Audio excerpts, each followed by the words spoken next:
Zebur 64. Minnettarlık ve Hudaýy şöhratlandyrmak dogasy. Aýdymçylar toparının yol başçysyna. Dawudyň mezmury. Nagma. Ey Hudaý, sen münasipsiň Siondaky alkışa.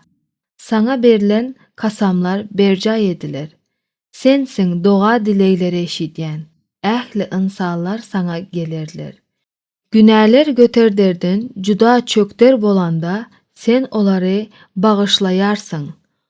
Hawlularyňda ýaşasyn diýip saýlan insanyň özüňe ýaklaşdyran insanyň nähili bagtly. Seniň öýüň mukaddes ibadathananyň ýagşylygyndan doýaly. Ey, bizi halas eýleýän Hudaý, gutuluşyň gudratly işlerini görkezmek bilen sen biziň dogalarymyza jogap berýärsiň.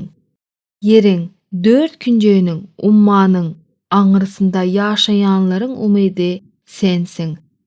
Sen öz kuwatyňy guşandyň hemde daglary berkar etdiň.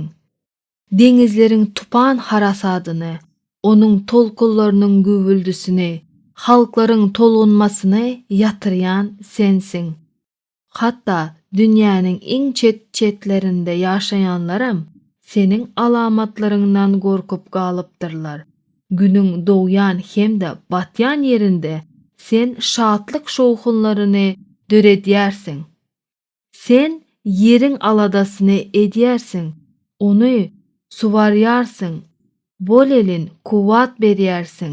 Bol suwly derýalar arkaly halkyň gallasyny üpçün edýärsiň.